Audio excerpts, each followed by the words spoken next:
I had just been told at the OBGYN that I was 6 weeks pregnant. I went home and walked straight into my husband and my best friend lying in my bed. They didn't apologize. They didn't look guilty. They simply told me, coldly, that I had no value, and that she could give him a $3 million investment. I didn't cry or make a scene. I didn't expose the pregnancy. I froze our accounts, hired the best divorce lawyer money could buy, and quietly collected evidence.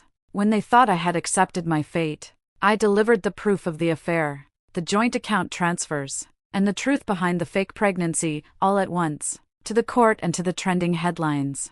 The doctor smiled at me. Congratulations, Sophia. You're 6 weeks pregnant. She gently patted my shoulder. The baby is very healthy, but you need to rest and avoid emotional stress. Okay? I touched my stomach as I walked out of the hospital. The sunlight fell on my face, warm and comforting. I needed to tell Hudson right away. He would be so happy, probably jumping for joy. We'd been married 3 years. He always said he wanted a child, said our baby would be beautiful. I called him. No answer. He was probably in a meeting. I bought a cake and a pair of tiny socks, so small, so soft. When I got back to our luxury apartment in Manhattan, I noticed the door wasn't locked. It was slightly ajar. That was strange. Hudson had said he was meeting an important client today. He shouldn't be home this early. I pushed the door open and heard noises coming from the bedroom. A woman's laughter. Very familiar laughter.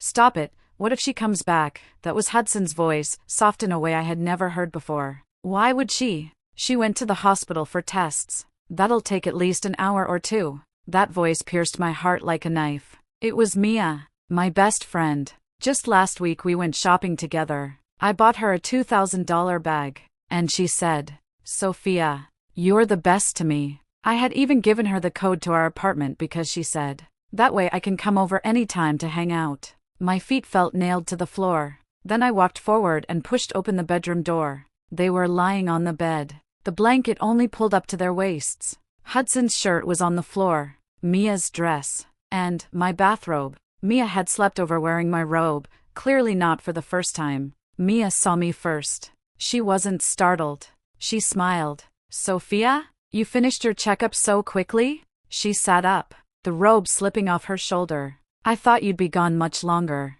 Hudson turned to look at me. There was no guilt in his eyes, only impatience. Can you not just stand there? He said. Like you're looking at a crime scene? We're adults. Sophia. My hands were shaking. Instinctively, I covered my stomach.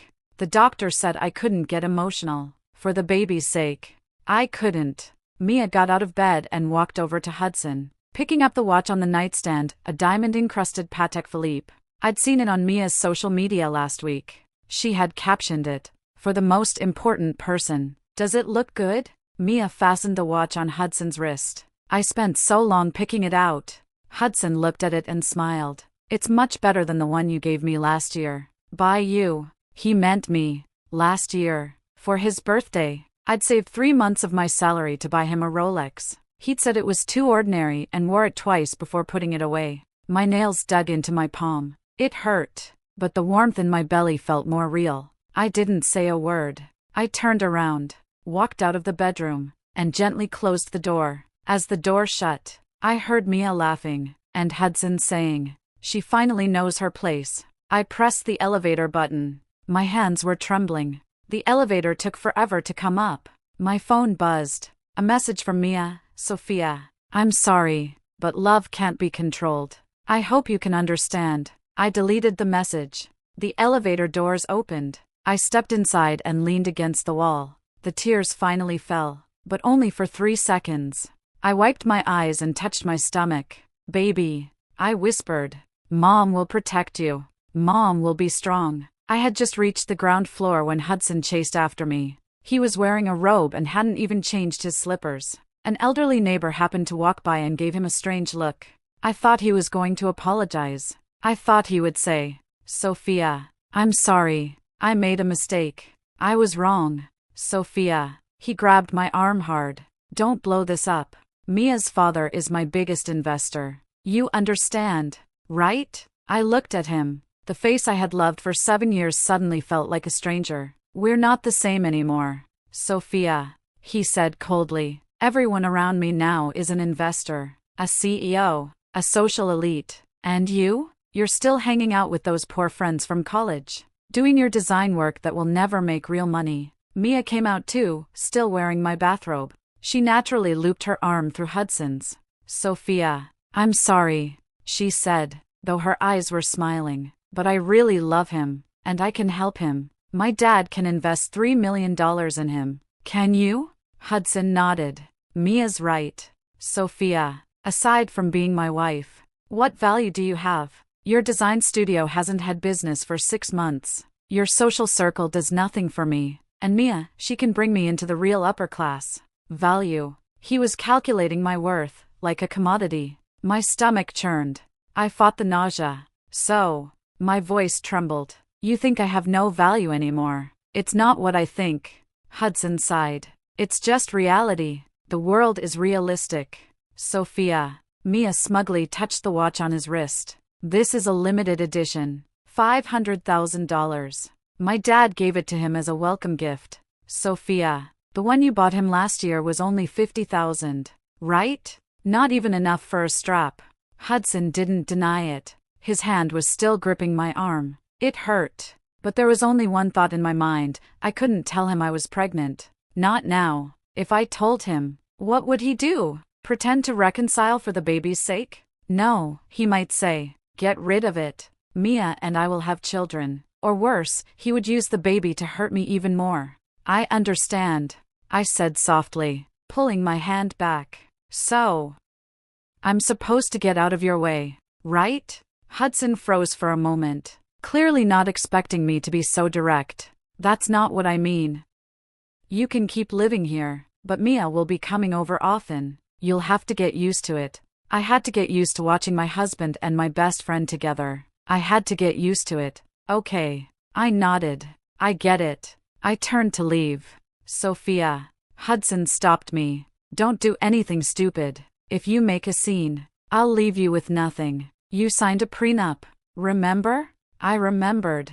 The agreement said that if we divorced, I could only take my premarital assets. His company and all assets acquired after marriage had nothing to do with me, but the agreement didn't say anything about what happens if he was at fault. I won't make trouble, I said. I'm tired. I want to go home and rest. I left. I didn't look back. I knew he was watching me. I knew Mia was smiling, but my hand never left my stomach. Baby, Mom is here. Mom is thinking of a way. That night, I didn't sleep.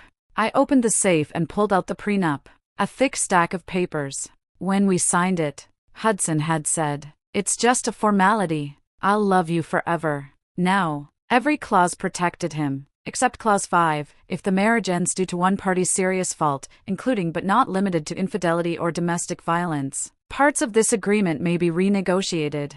Serious fault. Infidelity. Did I have proof? I'd seen it with my own eyes, but I hadn't taken photos. That might not be enough in court. I needed more. At 2 a.m., I turned on my old laptop and dug through old folders until I found bank transfer records from 5 years ago. Hudson had just graduated back then and wanted to start a business. He said he needed seed money. I transferred $200,000 from my personal account to him. It was money my parents had left me. He said, "Consider it a loan. I'll pay you back double once the company takes off."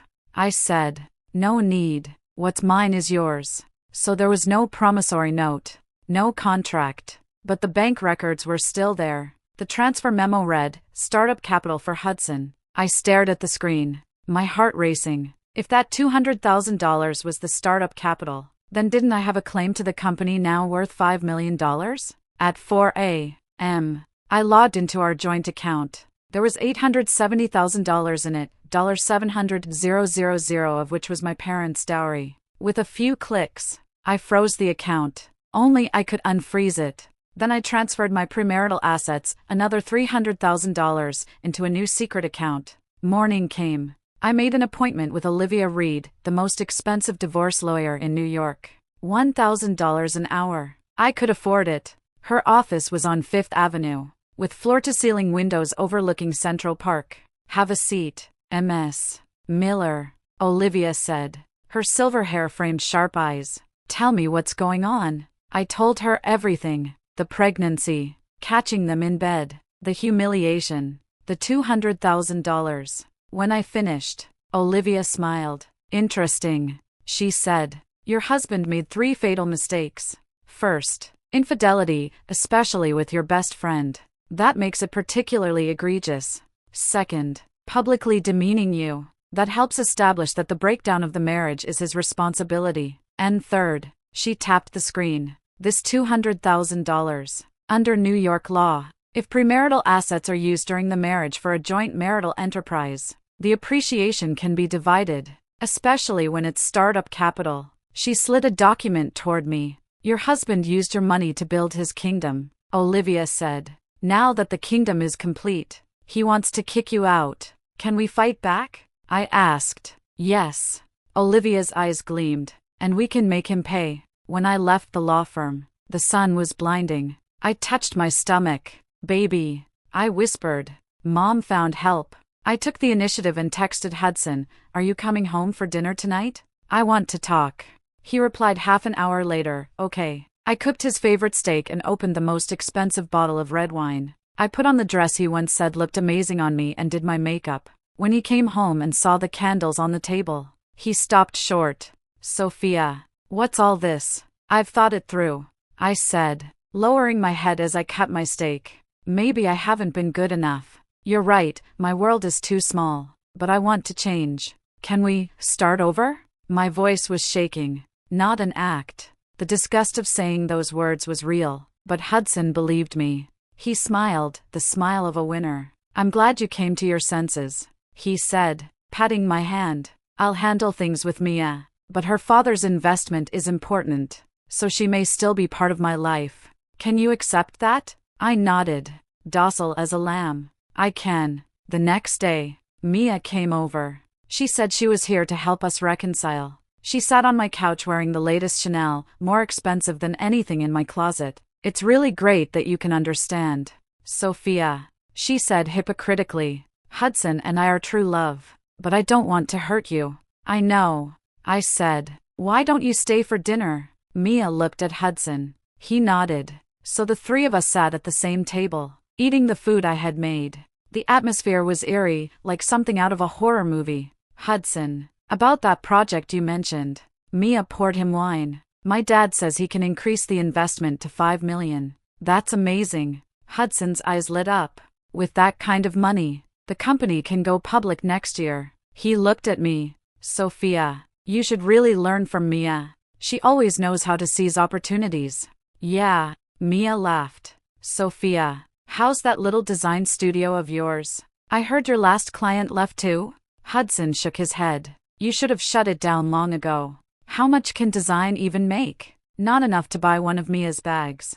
I ate quietly, my knife and fork lightly scraping the plate. Under the table, my phone was recording. The red dot was on. They laughed and planned their future. Hudson talked about buying a villa in the Hamptons. Mia talked about throwing the most extravagant wedding, inviting every social elite. They never asked what I wanted, because, to them, I didn't matter. After dinner, Mia left. Hudson was unusually gentle with me. You did well today. Keep it up.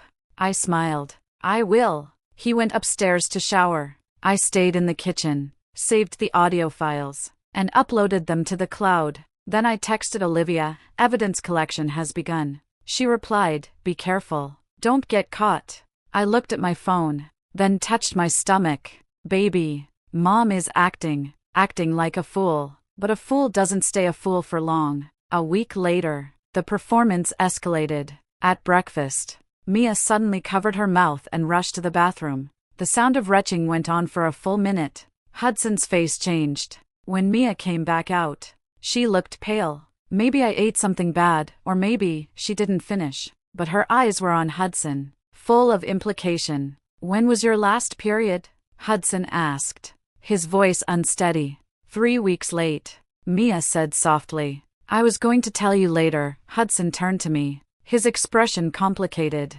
Sophia, if Mia really is pregnant, I hope you can understand. The child is innocent. I tightened my grip on my glass.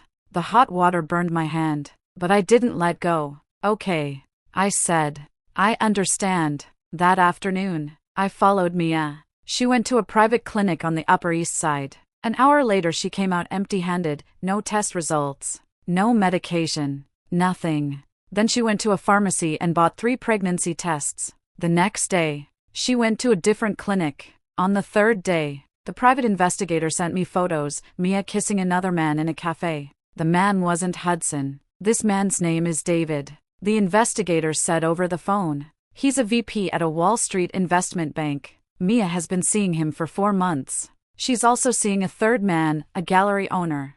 I stared at the photos, my heart pounding. What about the pregnancy? I asked. I checked the clinic records. The investigator said, she's visited 4 clinics in the past 3 months. Every time she asked the same question, if I want to fake a pregnancy. How do I do it? The doctors refused, but she found the black market and bought forged medical reports. I hung up. My hands were shaking, not with anger, with excitement. Mia was playing with fire, and I was going to let her burn herself. On Wednesday, Hudson said he had to go to Boston on a 3-day business trip. So sudden? I asked. Urgent project, he said, avoiding my eyes. A major client introduced by Mia's father. I have to go. After he left, I opened the location tracking app on my phone. The red dot didn't move toward Boston. It stayed at a 5-star hotel downtown, the Royal Tower. I put on a blonde wig, sunglasses, and booked room 808 under the alias Sarah Lee, right next door to their room. At 8:10 p.m., I saw them. Hudson had his arm around Mia's waist as they stepped out of the elevator, laughing. Mia was wearing a brand new Dior dress. Hudson pulled a suitcase, like they were on vacation. They went into room 807. The door closed. I went back to my room and took a miniature camera out of my bag, aiming it at the wall. The investigator had told me the walls in this hotel were thin, sounds from next door would record clearly. I pressed the record button. At first, there was laughter. Then, sounds I never wanted to hear. I closed my eyes and placed my hand on my stomach. Baby, I'm sorry you have to hear this, but Mom needs proof. The recording lasted 20 minutes. Enough. I saved the file and made 3 backups, 1 on my phone, 1 in the cloud, and 1 sent to Olivia. After everything was done, I drove home. The baby inside me shifted gently, like it was comforting me. I'm here, I whispered, touching my stomach. Mom's about to win. On Friday night, Hudson came home in a great mood. How was Boston? I asked. Very smooth, he said, taking off his coat. The client signed a $5 million contract, all thanks to Mia's father's introduction. He tossed the coat onto the couch. It smelled like perfume, Mia's perfume. I made dinner. I said, let's eat. During dinner, I stayed quiet. He talked about the company's future, about going public next year, about buying a private jet. When that happens, you can travel with me, he said, unusually gentle. Though you probably won't understand those business meetings. I set down my knife and fork. Hudson, I have something to say. Say it. I want a divorce. His fork clattered onto the plate with a sharp sound. What did you say? I want a divorce. I took documents out of my bag. I've already drafted the agreement. You just need to sign. Hudson's face went from white to red to purple. You set me up? He jumped to his feet, knocking the chair over. You planned this from the start? You pretended to forgive me just to collect evidence? From the day you slept with my best friend, I said calmly. I knew we were over. Mia is pregnant, he shouted. I have to take responsibility for her. You can't ask for a divorce now. I picked up the remote and turned on the TV. A video began playing, Hudson and Mia walking into a hotel room. The timestamp clearly showed it was during his so-called business trip. Subtitles appeared on screen, Wednesday. 8:15 p.m. Royal Tower Hotel, room 807. Hudson's face went paper white. You followed me? This is an invasion of privacy. This is illegal. In New York State, when one spouse has reasonable suspicion of infidelity, evidence lawfully obtained by that spouse is admissible. A female voice said from the doorway. Attorney Olivia walked in, dressed in a black suit, like a judge delivering a verdict.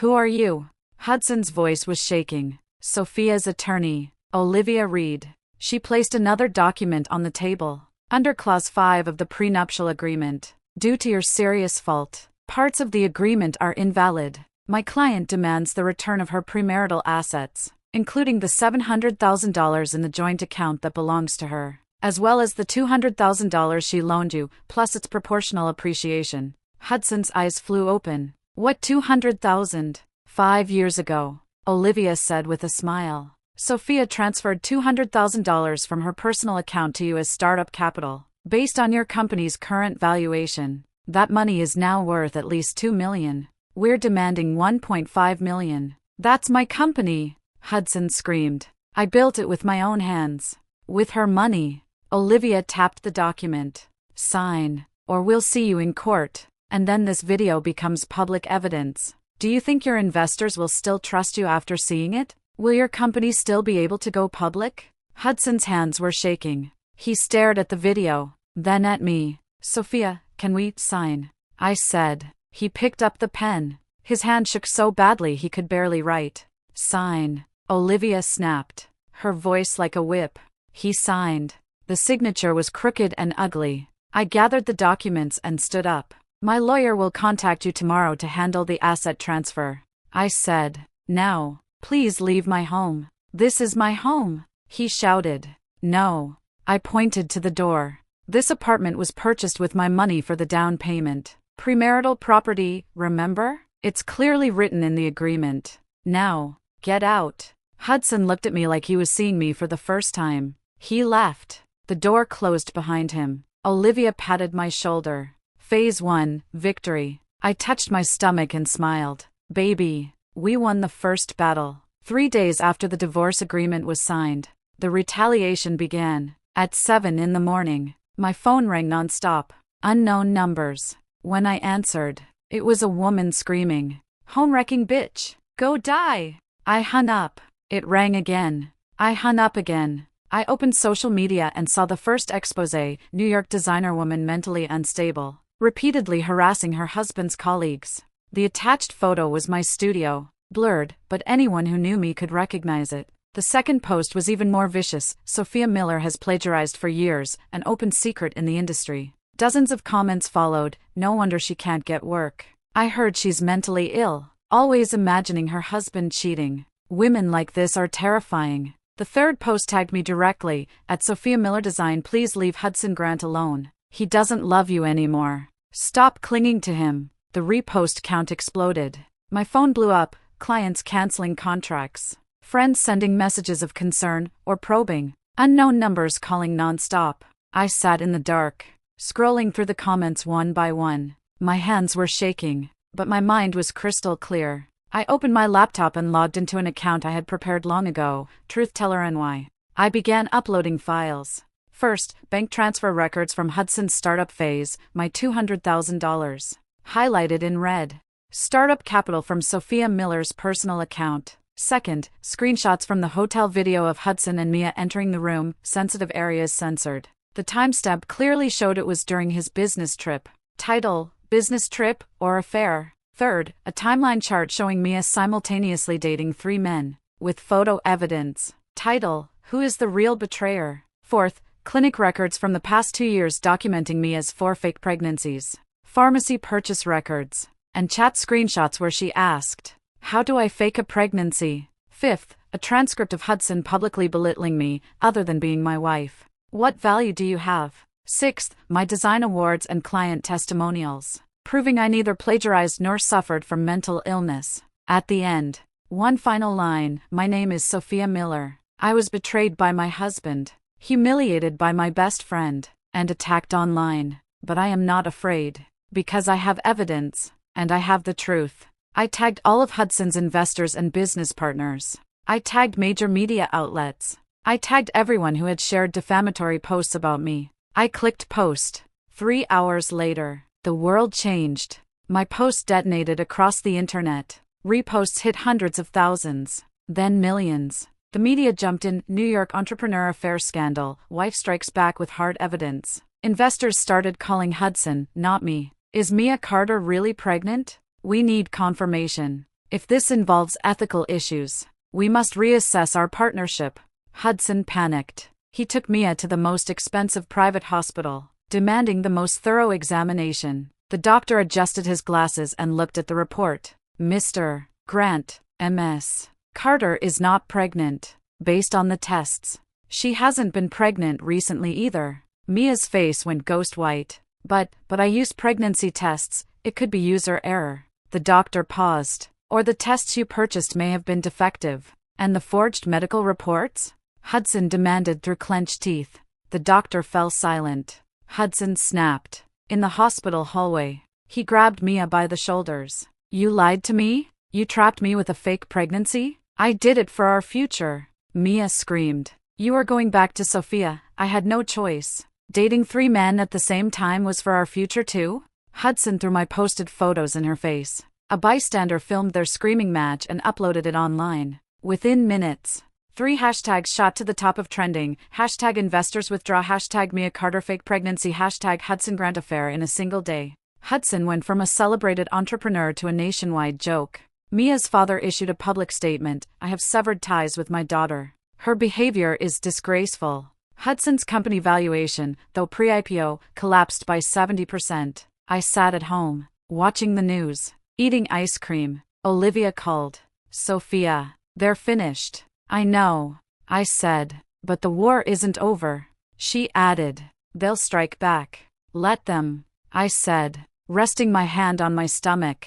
I'm ready. A week later, Hudson's company collapsed. 5 investors pulled out at the same time, totaling $20 million. The partners held an emergency meeting and voted to remove Hudson from the management team. We can't let one person's moral failings destroy the whole company. The bank froze his personal accounts. Olivia had applied for asset preservation, citing divorce-related property disputes. In his social circle, no one invited him anywhere. Friends who once called him brother no longer answered his calls. He went from a potential billionaire to a deeply indebted failure. That night, he came to my door. Rain poured down. Through the peephole, I saw him drenched, hair plastered to his forehead, looking like a homeless man. Sofia, please, open the door.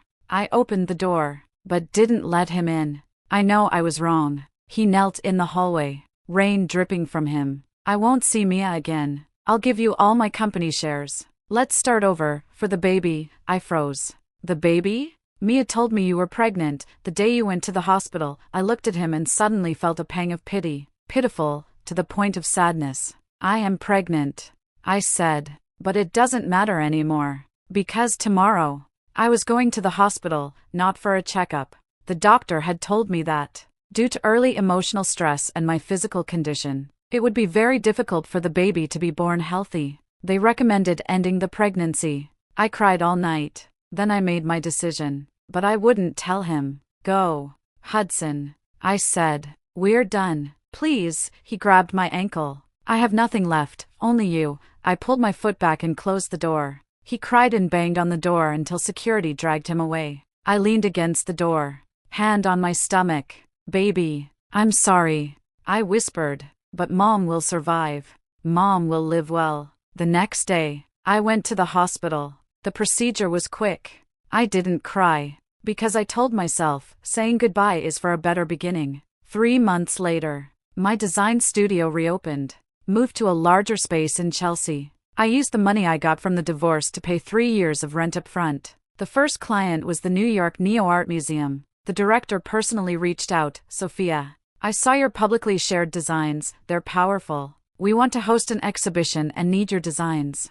I worked for 3 months. 16 hours a day, sketching, revising, holding team meetings. On opening day, the exhibition was packed. The New York Times, Arts section, headline, Sophia Miller, Design Genius Reborn from Ruins. My work won the annual design award. The awards gala was at the Waldorf Astoria. I wore a simple black dress as I walked onto the stage. The spotlight was blinding. I couldn't see the audience. A year ago, someone asked me what I am beyond a label. I said into the microphone, voice steady. Today, I want to answer, I have my name. I have my career. I have my team. I have my life. Thunderous applause. After stepping down, a man approached. Sophia Miller? He extended his hand. I'm Ethan Brooks. the event organizer. He was tall, wearing a tailored suit, with deep blue eyes.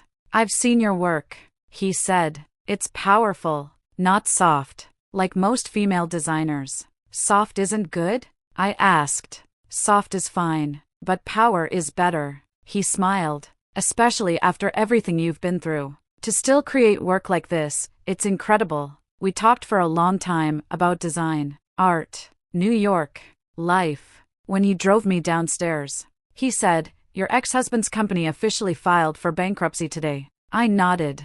"I know. Aren't you happy?" I thought for a moment. It's like hearing a stranger got into a car accident. Surprising, but no feeling. Ethan smiled. "That's the best revenge. You don't even bother wasting hate on him." His car, a stretch Lincoln, pulled up. "Need a ride?" he asked. "No," I said. "My driver is waiting." I walked to my car, a new Tesla, bought with the earnings from my first big project. Before getting in, I looked back. Ethan was still there, watching me. He waved. I waved back. 2 months later, Hudson found my new studio. He had lost at least 30 pounds, clothes hanging loosely, eyes sunken. I was meeting a new client. They froze when they saw him. "Sophia, can we talk?" Hudson's voice was hoarse. "I'm busy," I said. "Wait outside." He waited 2 hours in the reception area. My assistant said he was shaking, looking ill. After the client left, I let him in. He immediately knelt. "Sophia, I don't want anything. I just want you back." He cried like a child. "Mia lied to me. Everyone left me. I only realized I truly love you." I was wrong. So wrong, at that moment. The door opened. Ethan walked in. He had a meeting with me about a project. Seeing Hudson kneeling, he raised an eyebrow. "Should I leave?" he asked. "No," I said. "We're done here." I looked down at Hudson. "Do you see now? This is my life. This is what you've become. Do you think we can go back?" Hudson looked past me at the floor-to-ceiling windows, the Manhattan skyline beyond. He glanced at my desk, trophies and models of current projects. He looked at my outfit, Chanel suit, Hermes bag. He looked at Ethan, whose attire alone was worth more than Hudson's entire monthly income. I was wrong, he could only whisper. "You were wrong," I said. "But I don't hate you anymore. Hate takes energy, and my energy is for more important things." Ethan handed me my coat. "Let's go. Lunch with Michael Bloomberg," he said casually, like talking to an ordinary friend.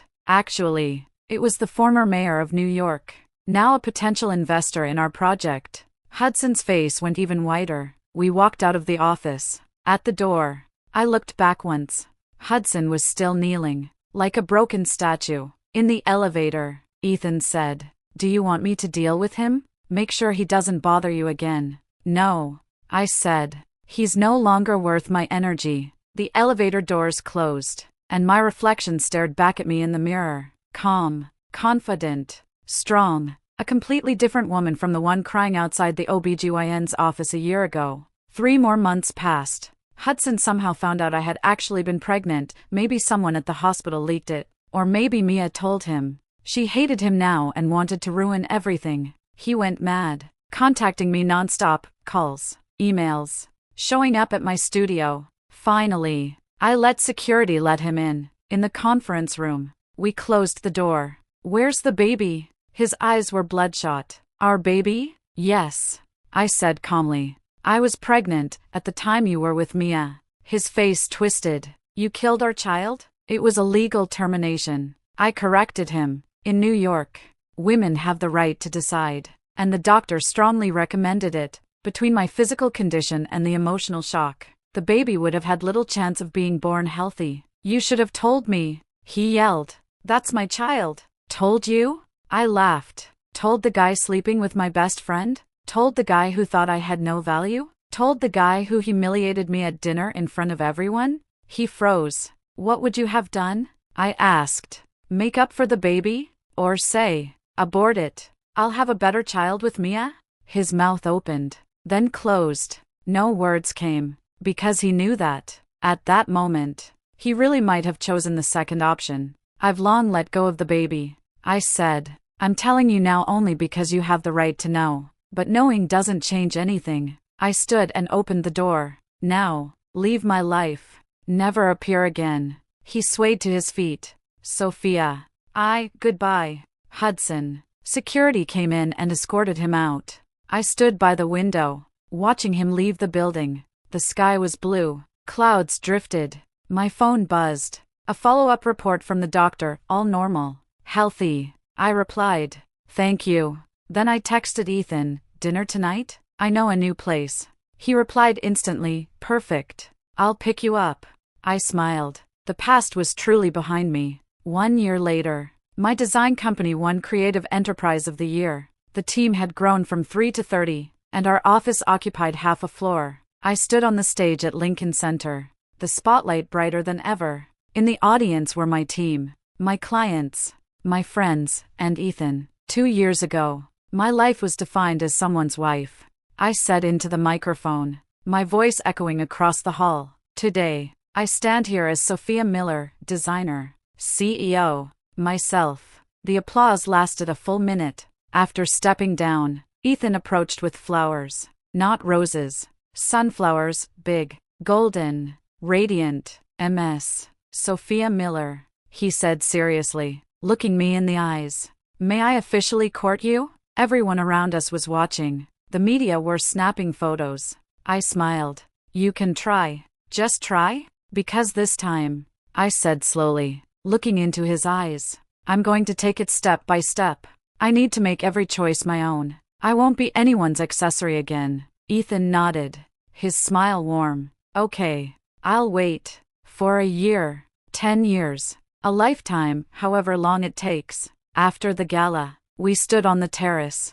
New York's nightscape spread beneath us like an upside-down galaxy. Sometimes I wonder, Ethan said, if Hudson hadn't betrayed you, would you be the woman you are today? Maybe not. I admitted.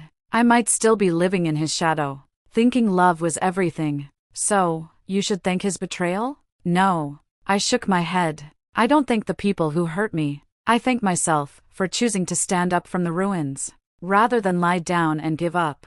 The wind blew. Cool. Ethan draped his jacket over my shoulders. Cold? He asked. No.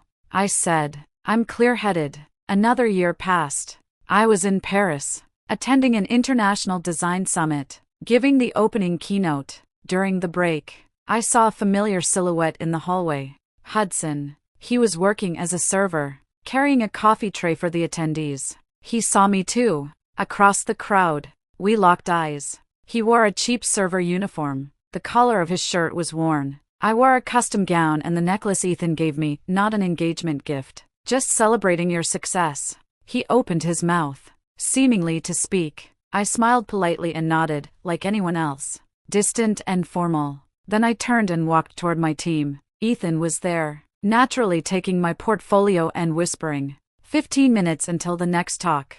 Do you want a break? No. I said. I want coffee. I'll get it. Together. We walked side by side to the coffee area. As we passed Hudson, I didn't look at him, but he kept watching me, eyes full of regret, jealousy, and despair. I took the coffee Ethan handed me and sipped. Too sweet. I frowned. You said no sugar, Ethan said with a mock sigh. This one's mine. Yours is over there. We swapped cups. Natural. Simple. Hudson watched it all. His hands shook. Cups clinked on the tray. A supervisor walked by, scolding him quietly. Be careful. These cups are expensive. Hudson lowered his head and apologized. I looked away. Let's go, I said to Ethan. Time for the next talk. We left the hallway and entered the main auditorium. I didn't look back, because I didn't need to. The man who once made me cry, hurt me, made me feel like the world ended, he was now just a shadow in the background. And I, Sophia Miller, was walking toward an even brighter stage. The lights were so bright they lit my own path. As for Hudson and Mia, I heard they ended up together, resentful, tormenting each other, living in a cheap Brooklyn apartment, arguing over money and regretting the past. I didn't care. True victory isn't crushing your enemies beneath your feet. It's flying high enough that you no longer see them at all. The wind was strong, but my wings had hardened. Later, Ethan officially proposed. I didn't answer immediately. I said, I need time. Not because I don't love you, but because I need to be fully myself first. He said, okay, I'll wait. 1 year, 10 years, a lifetime. Later, my company went public. Later, I set up scholarships to help female designers start their careers. Later, I gave talks in cities around the world, telling my story. Later, I met many people and experienced many things. But I always remembered that day in the hospital when the doctor told me I was pregnant. I remembered the first joy, and then all the pain that followed. That pain didn't destroy me. It became the metal in my wings, hard, sharp, able to cut through the sky. Now, I fly high, high enough to see the sunrise, high enough to ignore the noise below, high enough to breathe freely. This is life. Mine, Sophia Miller's life.